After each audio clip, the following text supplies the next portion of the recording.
Todo lo que crees sobre el Álamo es mentira. Hollywood te vendió héroes. Voy a mostrarte invasores ilegales peleando por el derecho a poseer esclavos. Y sí, leíste bien, esclavos.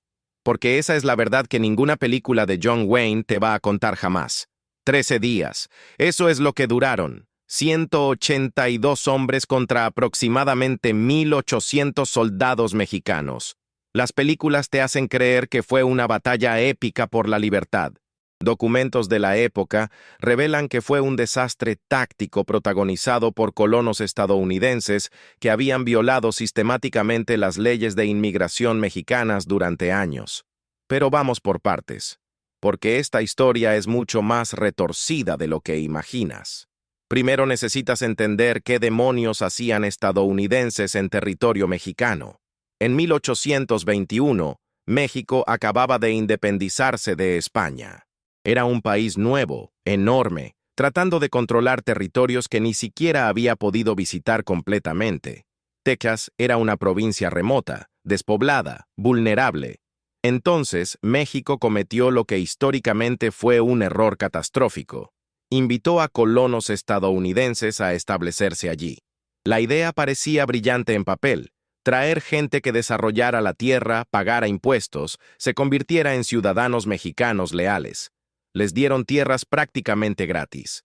Había solo 3 condiciones fundamentales: convertirse al catolicismo, aprender español, y esto es crucial, prohibir la esclavitud. México había abolido la esclavitud en 1829. Era ley federal, no negociable. ¿Adivina qué hicieron los colonos estadounidenses? Violaron sistemáticamente las 3 condiciones. Siguieron siendo protestantes. No aprendieron español. Y trajeron esclavos. Miles de esclavos. Porque estos no eran pioneros idealistas buscando libertad. Eran plantadores del sur de Estados Unidos. Muchos huyendo de deudas, buscando tierra barata para cultivar algodón. Y el algodón en aquella época significaba esclavitud. No había plantación de algodón sin trabajo esclavo. Esa era la realidad económica brutal de la época. Para 1830, había aproximadamente 30,000 colonos estadounidenses en Texas. ¿Sabes cuántos mexicanos había? Menos de 8,000. Los invasores habían superado numéricamente a los ciudadanos legales. Y aquí está lo que ninguna película te dice. Estos colonos se negaban rotundamente a obedecer leyes mexicanas. Establecieron sus propios sistemas legales. Ignoraron la prohibición de esclavitud. Crearon lo que esencialmente eran comunidades estadounidenses en suelo mexicano. Imagina hoy que millones de inmigrantes ilegales llegaran a Texas, se negaran a hablar inglés, establecieran sus propias leyes y luego declararan independencia, porque Estados Unidos intenta hacer cumplir sus propias normas. Eso es exactamente lo que pasó, solo que al revés. El gobierno mexicano no era estúpido. Veían lo que estaba pasando. En 1830, el presidente Anastasio Bustamante prohibió más inmigración estadounidense. Demasiado tarde. El daño estaba hecho. Y los colonos estadounidenses estaban furiosos. ¿Cómo se atrevía México a impedirles traer más compatriotas? ¿Cómo se atrevía a intentar hacer cumplir sus propias leyes en su propio territorio? Entonces entra Antonio López de Santa Anna. Este personaje merece su propio análisis porque Hollywood lo ha pintado como un dictador sanguinario bárbaro. La realidad es más complicada. Santa Anna era un militar profesional, había peleado por la independencia de México, era astuto, ambicioso y sí, autoritario. En 1833 se declara presidente y empieza a centralizar poder. Disuelve gobiernos estatales, establece un sistema más centralizado. Esto no solo enfureció a Texas, también enfureció a otros estados mexicanos. Zacatecas se rebeló, Santa Anna la aplastó brutalmente. Cuando Texas declaró su intención de independizarse en 1835, Santa Anna vio esto exactamente por lo que era, una invasión estadounidense disfrazada de rebelión local. Y tenía razón, porque desde el principio Estados Unidos estaba detrás de esto. No oficialmente, claro. Oficialmente Washington mantenía neutralidad. En la práctica, dinero, armas y voluntarios fluían desde Estados Unidos hacia Texas. El gobierno estadounidense había intentado comprar Texas 2 veces. México se había negado ambas veces. Entonces decidieron tomarlo. El concepto de destino manifiesto, la idea de que Estados Unidos estaba destinado por Dios a expandirse de costa a costa, ya estaba en el aire.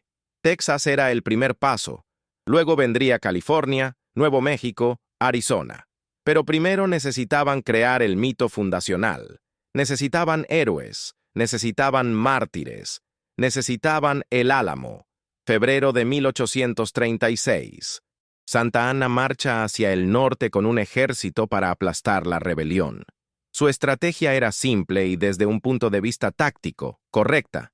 Movimiento rápido, fuerza abrumadora, sin piedad. Quería enviar un mensaje. Esto es territorio mexicano. Yo soy el presidente. Se acabó el juego.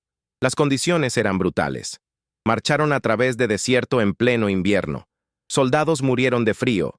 La logística era pesadilla. Pero Santa Anna era determinado. Y honestamente tenía razones legítimas. Estos eran invasores ilegales en su país, negándose a obedecer sus leyes y ahora declarando independencia. Cualquier gobierno habría respondido con fuerza militar. Los rebeldes tesanos habían tomado San Antonio de Béjar en diciembre de 1835. Ahora una pequeña guarnición ocupaba la antigua misión de El Álamo. Y aquí necesitas entender la geografía para apreciar lo absurdo de esta situación. El Álamo no era una fortaleza militar. Era una misión española abandonada, parcialmente en ruinas. Tenía aproximadamente 402 metros de perímetro. Eso es casi medio kilómetro de muro que 182 hombres tenían que defender. Haz la matemática. Menos de 2,5 metros de muro por soldado. Tácticamente, esto era indefendible. Un comandante competente habría evacuado, se habría replegado, habría esperado refuerzos. En cambio, William Barrett Travis decidió quedarse. Travis era un abogado de 26 años. No tenía experiencia militar significativa. Era arrogante, impulsivo, y según cartas personales de la época, estaba desesperado por gloria. Había abandonado a su esposa e hijo en Alabama, huía de deudas, buscaba reinventarse en Texas. Las películas lo muestran como líder heroico. Documentos revelan que era impopular incluso entre sus propios hombres. Tuvo conflictos constantes con Jim Bowie sobre quién mandaba. Bowie era genuinamente peligroso, un contrabandista y cazador de esclavos con reputación violenta.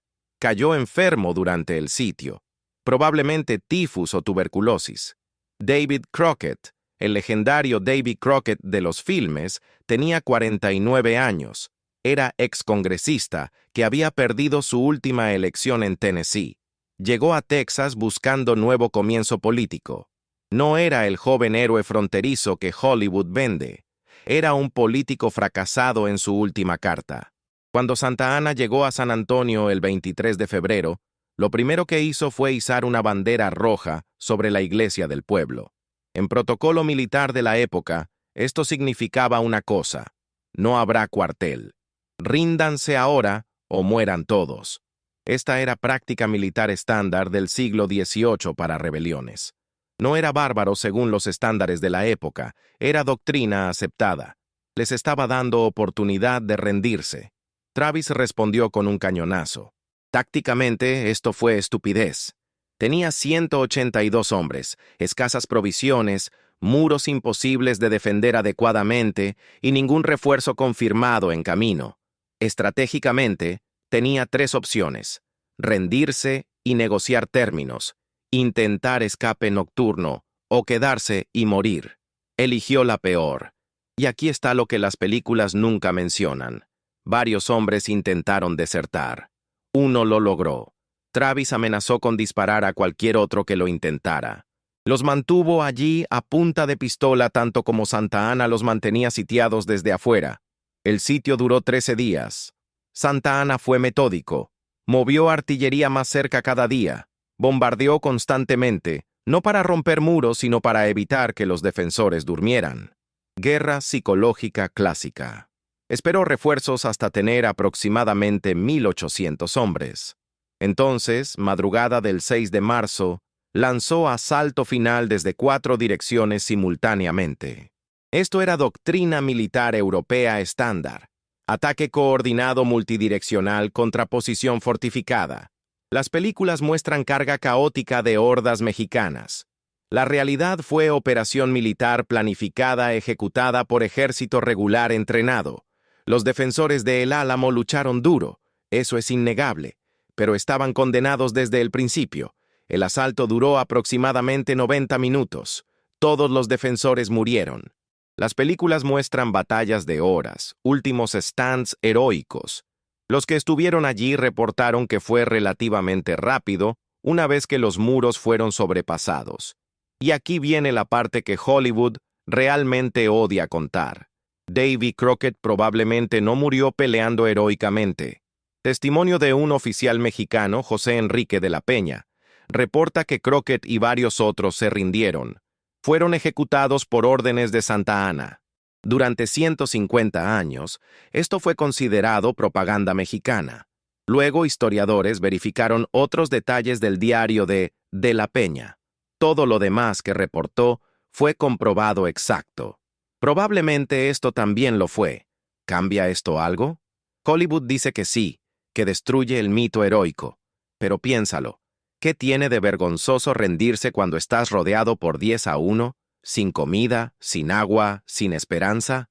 Lo vergonzoso fue estar allí en primer lugar defendiendo causa injusta, porque esto es lo que ninguna versión estadounidense jamás admitirá. Estos hombres murieron defendiendo su derecho a poseer seres humanos. Esa era la causa real.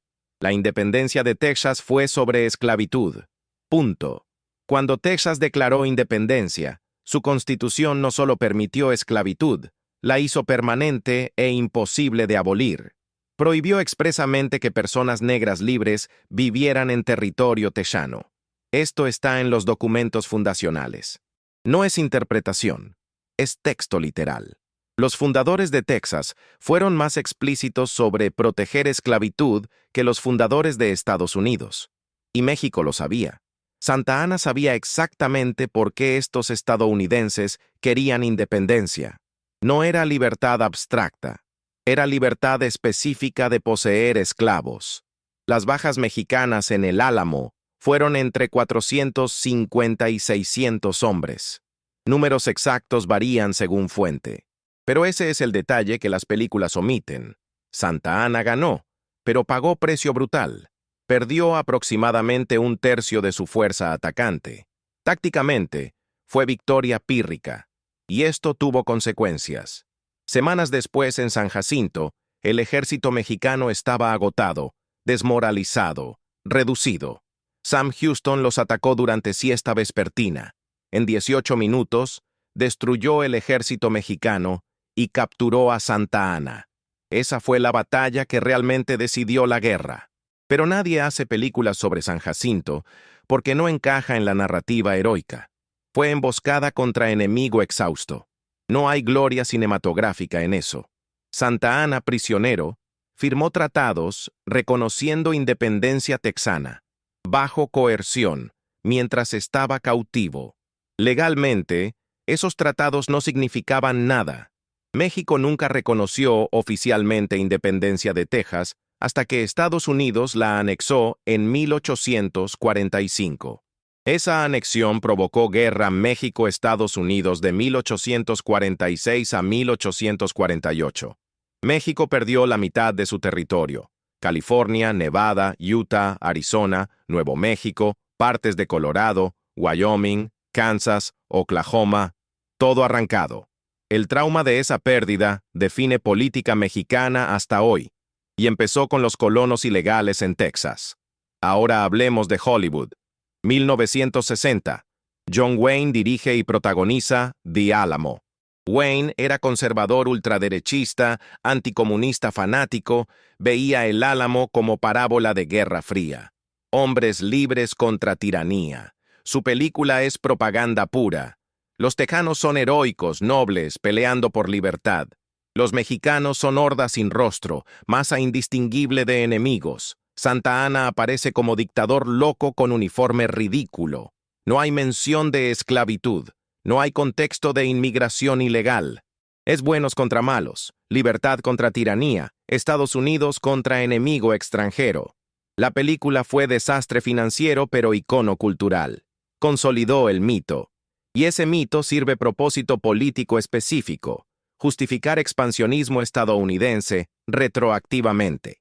Si los texanos eran héroes peleando por libertad, entonces la anexión estadounidense de Texas fue rescate, no invasión. Si los mexicanos eran tiranos, entonces quitarles la mitad de su país fue liberación, no robo. El mito de El Álamo es piedra angular de narrativa de Destino Manifiesto. Sin ese mito, toda la expansión estadounidense del siglo XIX se ve exactamente como lo que fue: guerra de conquista imperialista. 2004. Disney hace nueva versión con Billy Bob Thornton. Más presupuesto, mejores efectos, supuestamente más históricamente precisa. Incluyen tejanos mexicanos que pelearon del lado texano, algo que la versión de Wayne ignoró completamente. Muestran algo de la brutalidad real. Pero siguen sin tocar esclavitud. Siguen pintando causa texana como legítima. Siguen mostrando muerte de Crockett como heroica, ignorando evidencia de rendición. ¿Por qué?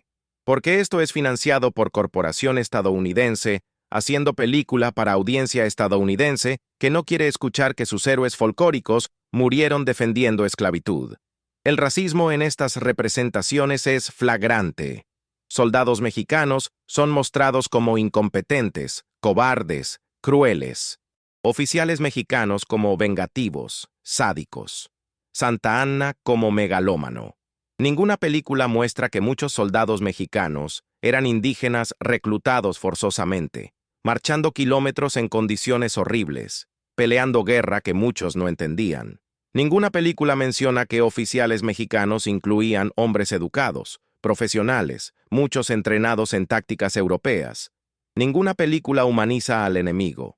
Y los tejanos mexicanos, los que vivían en Texas antes de que llegaran estadounidenses, son borrados casi completamente. Algunos pelearon por Texas, cierto, principalmente contra centralización de Santa Anna, no necesariamente por causa texana. Otros pelearon por México, viendo invasión estadounidense exactamente por lo que era. Juan Seguín era tejano que inicialmente apoyó independencia. Terminó huyendo a México años después porque tejanos anglosajones lo trataron como extranjero en su propia tierra. Esa es la ironía brutal. Los mexicanos que ayudaron a tejanos blancos a independizarse descubrieron que la nueva República Tejana era más racista que el México del que habían intentado separarse. Excavaciones arqueológicas del sitio en los años 80 y 90 revelaron detalles fascinantes. Análisis balístico de balas encontradas muestra que muchos defensores murieron por fuego propio en el caos. Los muros colapsados sugieren que la artillería mexicana fue más efectiva de lo que reportes iniciales texanos admitieron. Restos óseos confirman que algunos defensores fueron quemados después, como reportaron testigos mexicanos, algo que versiones estadounidenses negaron durante décadas como propaganda antimexicana. Cada descubrimiento arqueológico valida fuentes mexicanas que fueron sistemáticamente descartadas por historiadores estadounidenses durante siglo y medio. Aquí está la pregunta incómoda. ¿Por qué importa? Pasó hace casi 200 años. ¿Por qué dedicar tiempo a desmontar un mito histórico? Porque los mitos tienen poder.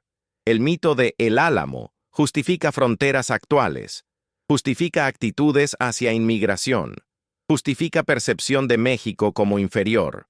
El grito "Remember the Alamo" fue usado para justificar violencia contra mexicanos durante décadas. Durante Guerra México-Estados Unidos, soldados estadounidenses gritaban esto mientras masacraban civiles. Durante linchamientos de mexicanos en Texas, en el siglo XIX y principios del XX, turbas gritaban "Remember the Alamo". El mito se convirtió en arma. Y Hollywood fue cómplice, no inocentemente, conscientemente. Cada decisión sobre qué mostrar, qué omitir, cómo representar cada lado, fue decisión política. John Wayne no hizo películas sobre historia, hizo propaganda sobre presente. Su Álamo era sobre Cuba, sobre Vietnam, sobre Guerra Fría. Era Estados Unidos bueno, extranjeros amenazantes. Disney en 2004 fue menos descarado pero igualmente político. En era post-11 de septiembre, cuando Estados Unidos estaba invadiendo Irak bajo pretextos falsos, Hollywood hace películas sobre heroicos estadounidenses defendiendo libertad contra ejército extranjero. La ironía es obscena. La verdadera tragedia de El Álamo no fue que 182 hombres murieron, es que murieron por causa injusta que fue transformada en mito noble. Hombres que pelearon por derecho a poseer esclavos fueron convertidos en íconos de libertad. Invasores ilegales fueron convertidos en padres fundadores. Y la verdadera historia, las voces mexicanas, las experiencias de esclavos, la complejidad moral, fue enterrada bajo capas de propaganda cinematográfica. Desde un punto de vista puramente táctico-militar, El Álamo fue error catastrófico de Travis. Desde punto de vista estratégico, fue innecesario para ambos lados. Si Santa Anna hubiera ofrecido términos, muchos habrían aceptado. Si Travis hubiera esperado refuerzos o se hubiera replegado, esos hombres habrían vivido para pelear en San Jacinto, donde realmente podrían haber marcado diferencia. Tácticamente, defender misión en ruinas contra fuerza superior sin esperanza de refuerzo es suicidio, no heroísmo. Cualquier manual militar básico te lo dirá. Pero la historia real no vende entradas de cine. La verdad es que ambos lados tenían razones y ambos lados cometieron atrocidades. México tenía derecho legal de defender su territorio contra colonos que violaban sistemáticamente sus leyes, pero ejecutar prisioneros después de rendición era brutal incluso para estándares de la época.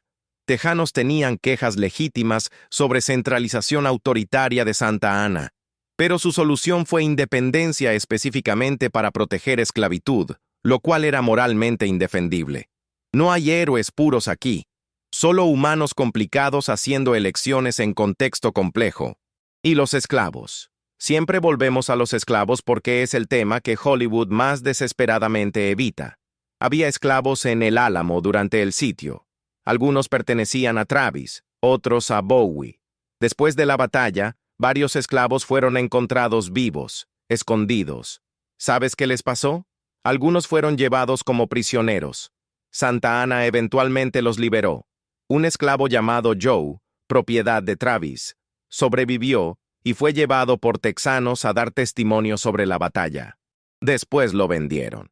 Su libertador fue el ejército mexicano que Hollywood pinta como villano. Su reesclavizador fue la República de Texas que Hollywood pinta como héroe. Esa inversión moral completa es la que ninguna película toca. La responsabilidad del cine histórico es tema complejo.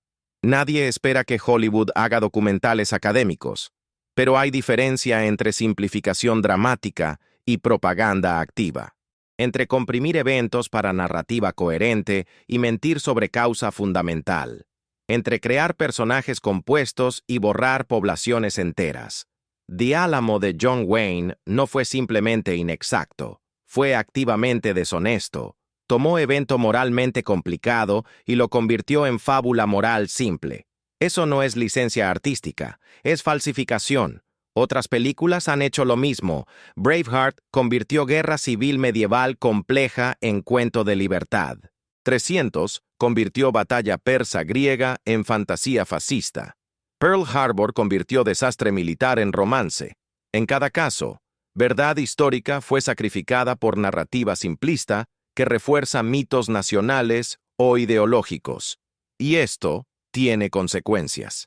Gente aprende historia de películas más que de libros. Cuando películas mienten, crean generaciones que creen mentiras. En Texas hoy, El Álamo es santuario secular. Políticos texanos juran sobre su mito. Turistas visitan tratándolo como sitio sagrado. Pero pregunta a texanos promedio sobre esclavitud y independencia. Mira sus caras cuando descubren. La mayoría genuinamente no sabe. Porque educación texana también perpetúa mito. Libros de texto estatales minimizan o ignoran conexión esclavitud-independencia. Enfatizan tiranía de Santa Ana. Ignoran ilegalidad de colonos. Es conspiración de silencio entre Hollywood, educación pública y política estatal para mantener mito conveniente vivo. Pero hay cambios. Historiadores modernos son menos reverentes. Documentales recientes son más honestos. Académicos mexicanos y chicanos están recuperando narrativas borradas. Lentamente, dolorosamente, verdad emerge. No porque cambie el pasado, sino porque cambia cómo entendemos presente. Reconocer que Texas fue fundado para proteger esclavitud importa cuando Texas todavía tiene algunas de las leyes de inmigración más duras de Estados Unidos. Reconocer que expansión estadounidense fue imperialismo importa cuando Estados Unidos todavía interviene militarmente en países más débiles. Pasado no es pasado, es prólogo.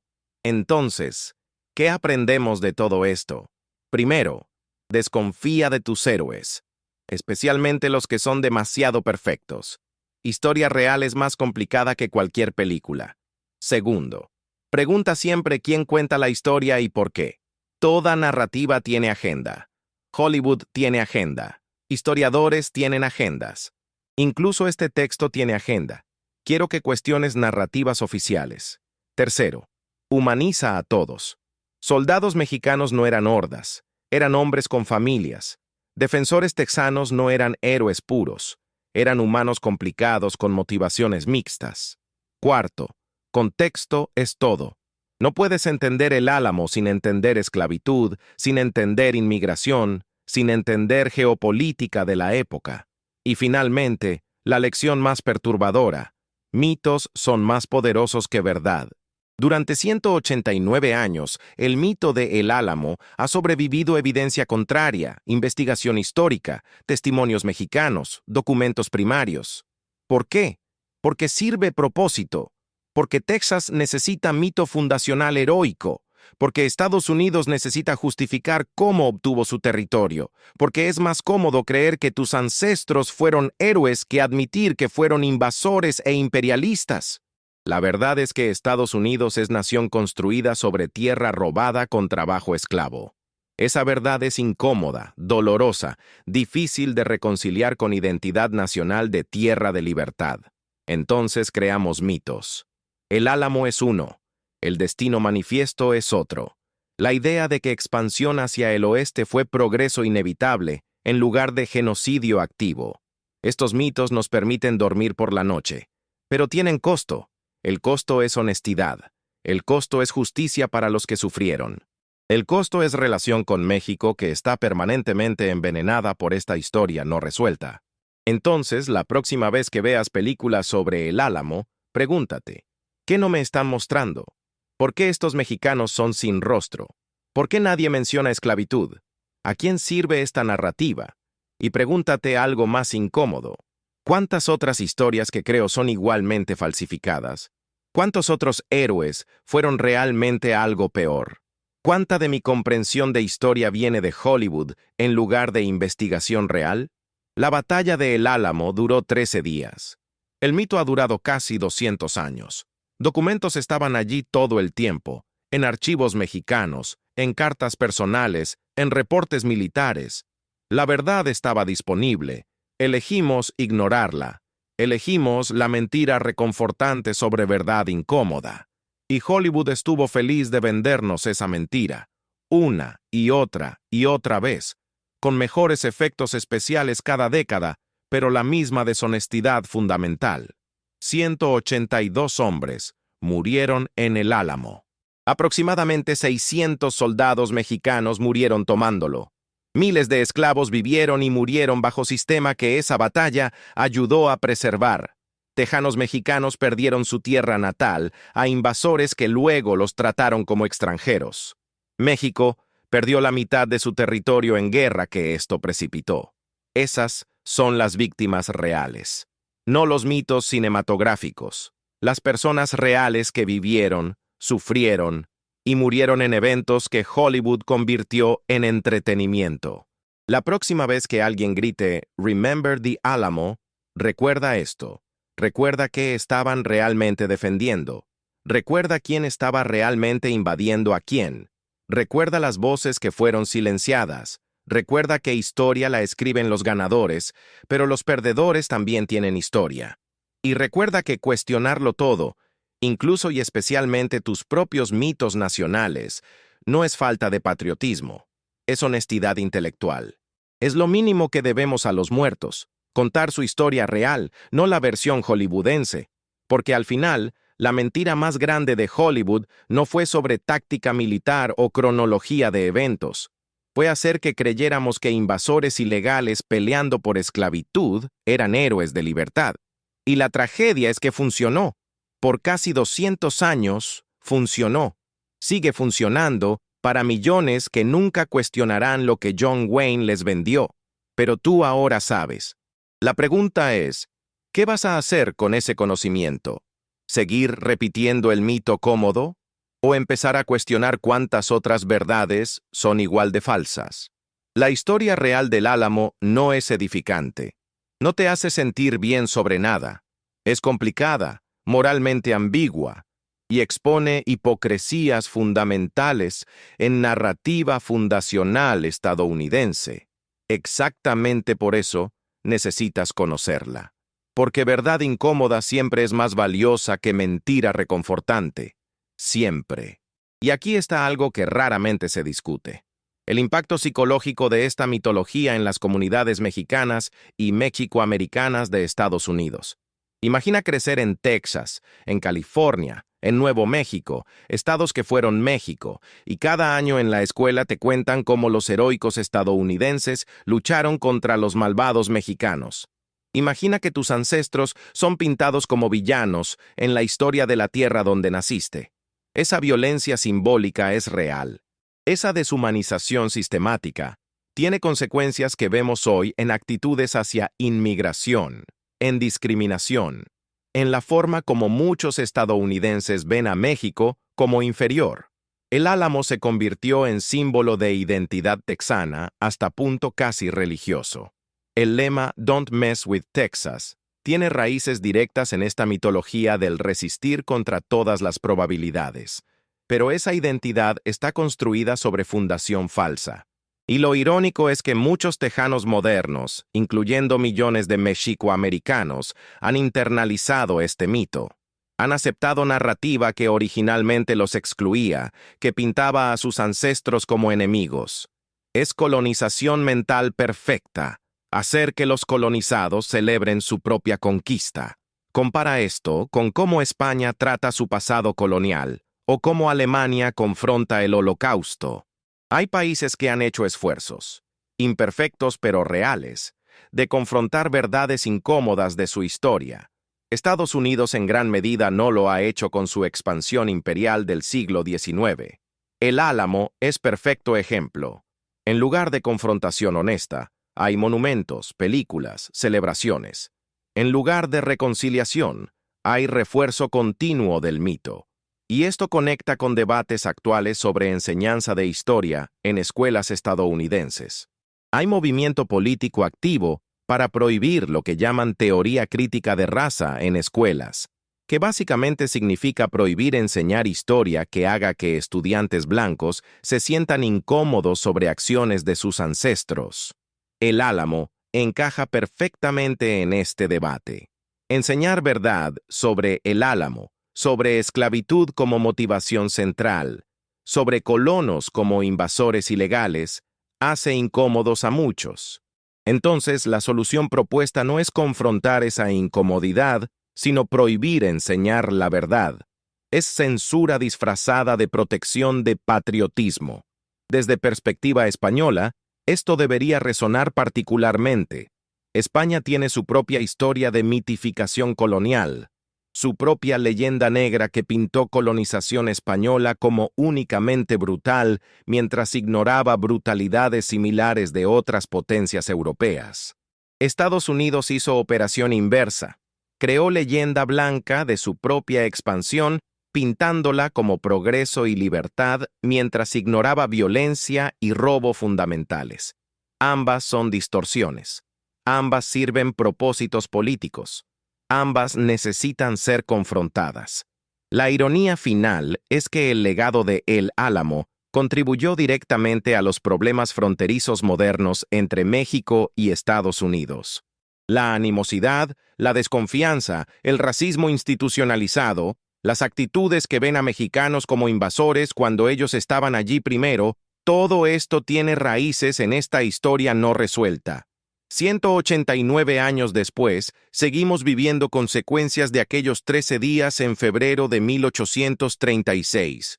No porque los eventos en sí fueran tan monumentales, sino porque el mito que construimos alrededor de ellos fue tan persistente y tan venenoso. Entonces, cuando veas próxima película de Hollywood sobre el Álamo, y habrá otra eventualmente porque el mito es demasiado lucrativo para abandonar, mírala con ojos críticos. Cuenta cuántos soldados mexicanos tienen nombres. Cuenta cuántas veces mencionan esclavitud. Nota cómo pintan motivaciones de cada lado. Y sobre todo, pregúntate, ¿a quién beneficia esta versión de la historia? Porque historia nunca es neutral. Siempre sirve a alguien. La pregunta es, ¿va a servir a la verdad o va a servir al mito?